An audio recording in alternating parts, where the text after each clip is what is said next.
returning to the 1927-228 quest of the pilgrim to whom the chapter title refers, and as press accounts of that time describe him, we can review his lonely pilgrimage from the Cardinal's Brighton mansion along a lonely homeward course. And in the disturbed vigil of ensuing months and years, he was taunted by the Cardinal's fighting words. If it is so, the world will know of it silently, but no less firmly. He answered the thudding echo. Yes, my Cardinal, it is so, and by God the world will know of it through my telling, for I will tell though earth and hell oppose me. He could not then foresee that the combined forces of life would weave the pattern of his movements so that he must tell even though it biggers him with all worldly values. And leave him outcast in the eyes of men, he was not to be consulted by the force that relentlessly drove him forward. And if he tried to escape the burden of responsibility, as tried it at times, he was mercilessly scourged by the mean expressions of man's inhumanity, to man in fitting compensation for his periodic, for long attempts to abandon his endowment. There were none in whom a dreamer so endowed could confide alone. He was compelled to chive the forsaken pilgrimage leading to his avowed goal of universal dissemination of his work and its ultimate confirmation. Where would he go to? Whom could he and would he divulge the devastating secrets culled from the hidden depths beyond accepted standards of perception? In any really determined quest for light, a beacon, be it ever so feeble, throws, it's ready to guide the seeker's course. Hence there was brought to that early pilgrim the name of one who, though serving the interests of the traditional and the entrenched, was by no means lacking in perception to him in the District of Columbia. The quest was conducted arriving at the national capital. The pilgrim hastened to the offices of Science Service, where he met with one of the few open-minded men of science. With such open-mindedness, he was able to perceive beyond the established pattern of cosmological values. Dr. Edwin S. Lawson, then the fearless director of the Science Service. They simply listened to a dramatic recital without parallel, which described how one might journey straight ahead from the supposed Earth ends to arrive at celestial land areas. How movement up is always relative and apparent up points of the universe would be attained by moving straight ahead in a manner comparable to the western sailing of Christopher Columbus to go to the east. Dr. Slauson was not an astronomer, nor was he afraid of space phantoms, however. Though he fully grasped the import of sensational disclosures, he was obliged to counsel Giannini. You will not find 10 open-minded men of science throughout this entire country.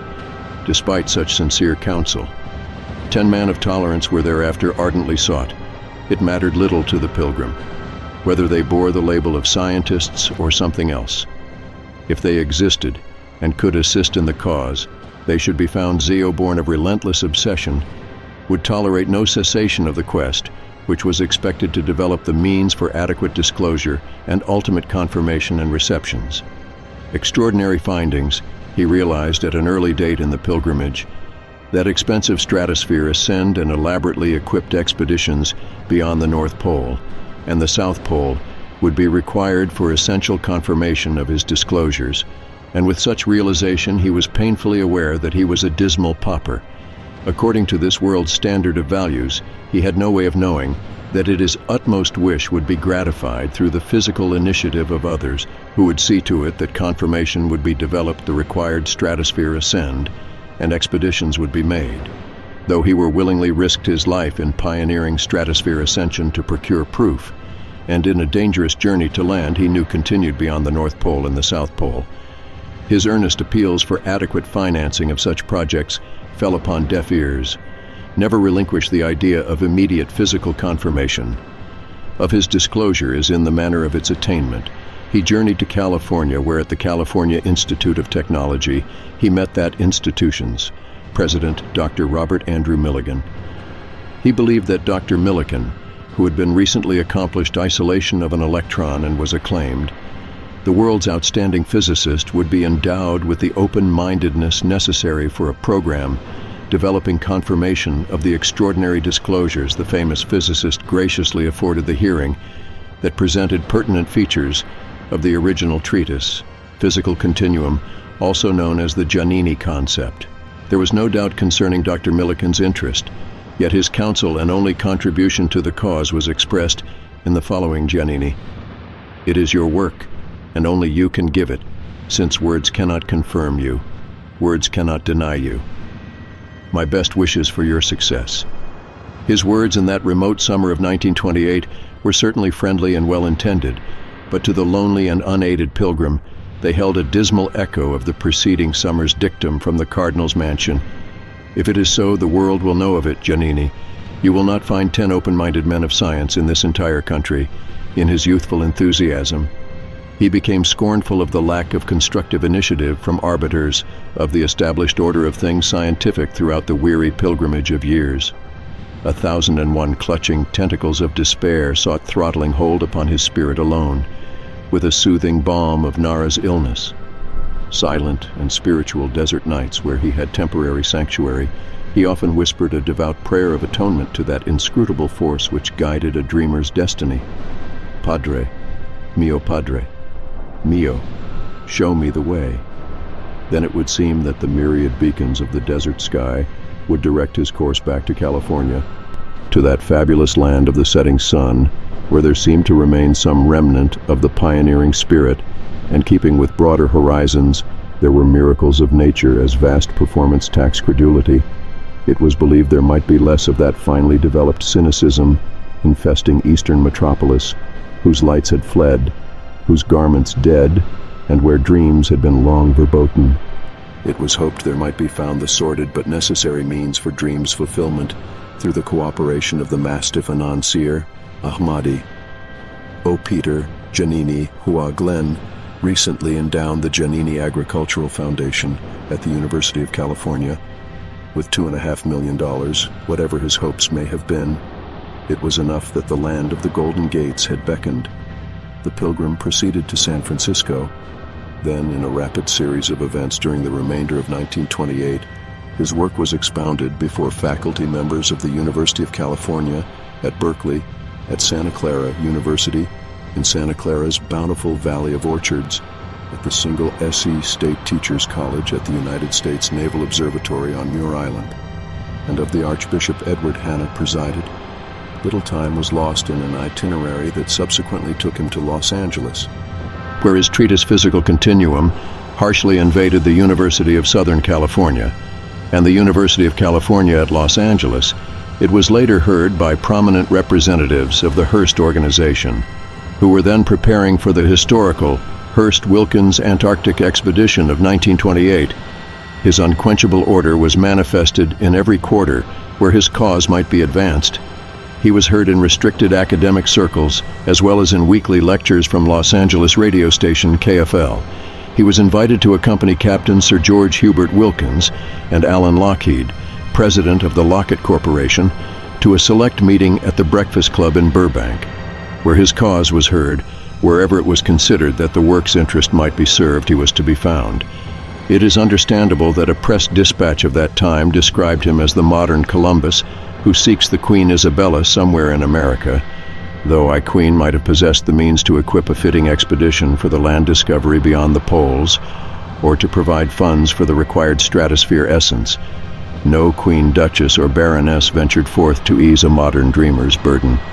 It appeared that modern queens and lesser members of nobility were too sophisticated to be intrigued by a dreamer's announcement of new worlds to conquer.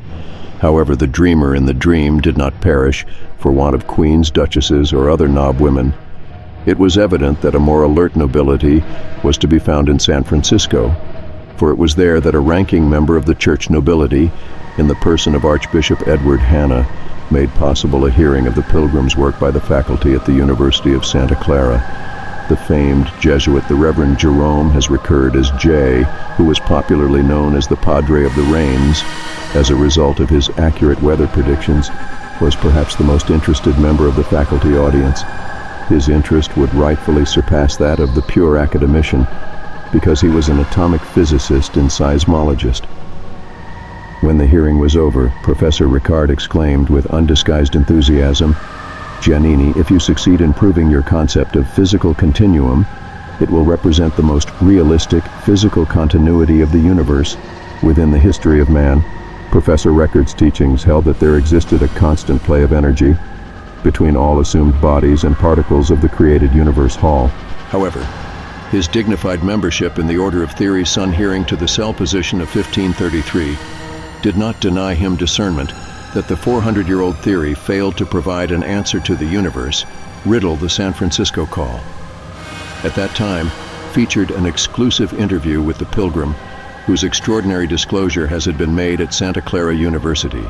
The press presentation contained the Pilgrim's photograph with that of the Australian explorer, Captain Sir George Hubert Wilkins. There was also a likeness of the ancient astronomer Copernicus, reproduced from an old woodcut.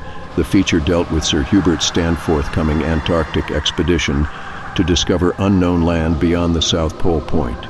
Yet even that timely and most sensational presentation failed to bring forth a queen or a duchess or even a lowly baroness to land a while for a dreamer's turbulent and engulfing waters of workaday application to his dream's dissemination, as there was a notable dearth of queens and their noble revenue.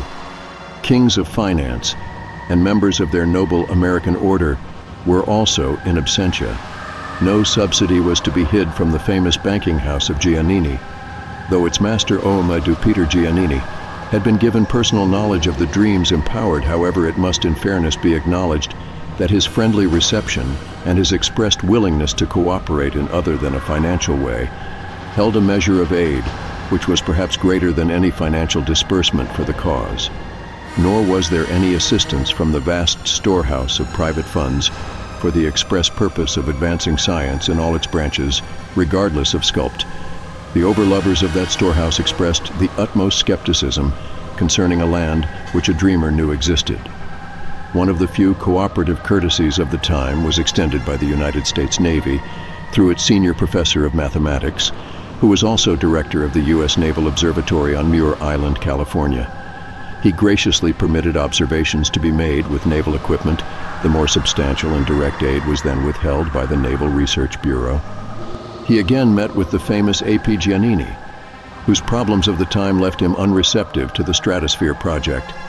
His devotion to the cause actuated a journey to the Chicago World's Fair, where he consulted with Dr. Frank Moulton, director of the Science Division, Stratosphere Ascension to be launched from Soldiers Field. However had developed that commander's subtle use, N had already been assured of Chicago Daily News support for his Stratosphere Ascension.